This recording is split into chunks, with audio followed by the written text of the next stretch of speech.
هلو هلو، مساء الفل او صباح الفل عليكم يا حلوين.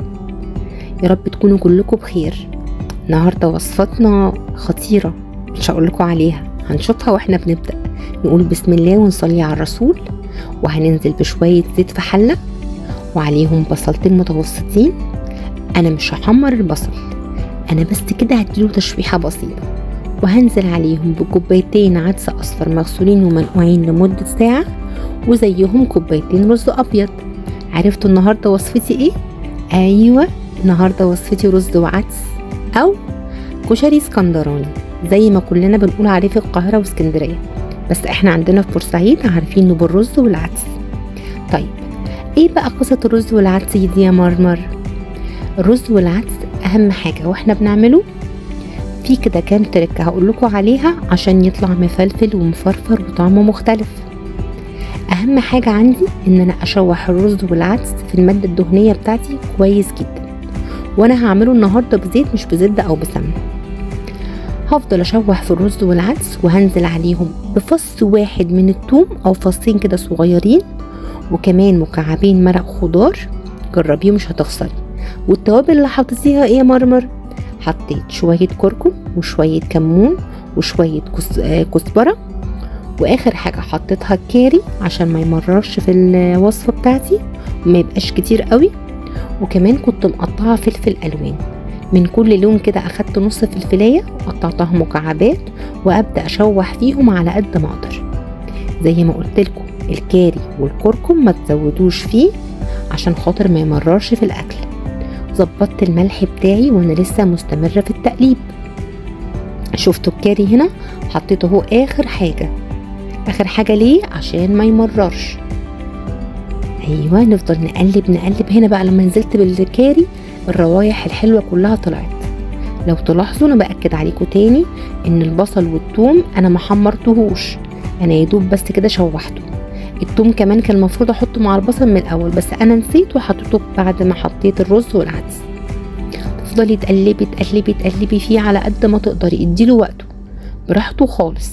شايفين بقى دلوقتي الرز بقى مفلفل ازاي من قبل ما احط الميه؟ بس هننزل بشويه الميه المغليين بتوعنا زي ما احنا عارفين عشان الرز ما يعجنش. ومقدار الميه هنا غير مقدار الرز بتاعنا العادي.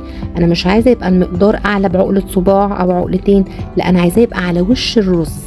شايفين يبقى باين ازاي؟ بس يغطيه كده، واول ما يبدا يعمل الفوانيس بتاعتنا والرز بتاعي يدخل بيته هوطي النار وهغطي الحلة وهسيبه يستوي على الاخر. تعالوا بقى نشوف بقى شكله عامل ازاي. تقريبا اخد 20 دقيقة. ايوه، شايفين الجمال بقى؟ الرز مفلفل مش معجن، كل رزاية برزتها. طبعا ظبطي ملحك. شايفين اللون بتاعه حلو قوي قد ايه؟ بقى كله لونه الكركم الاصفر الجميل، والوان طبعا الفلفل باينه فيه، والفلفل محافظ على قوامه، ما دبش ولا اتهرى خالص مني. وطبعا واحنا بنقلب دايما الرز نقلبه بشوكة عشان ما يعجنش منك، ما تقلبيش الرز بمعلقة. شايفين الجمال؟ انا هنا مبطئه الصورة عشان يبين لكم الجمال والحلاوة. كده الرز بتاعنا خلاص تمام كده زي الفل. طيب نعمل ايه بعدها بقى؟ رز وعدس يعني بيض مسلوق مدحرج. عندي البيض بتاعي سلقته، وفي طاسه بقى هحط شويه زبده حلوين او سمنه بلدي، يا سلام لو في عندك، وانزلي عليهم بشويه زيت عشان الزبده او السمنه ما تتحرقش منك.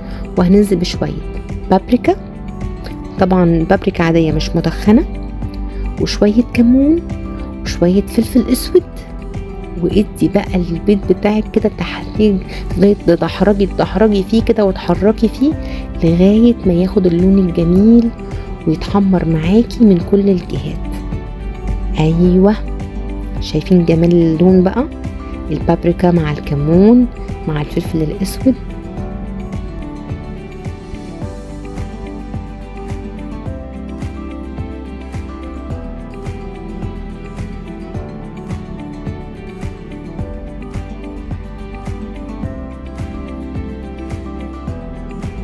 خطير. شوية ملح فوق الوش كده زي الفل.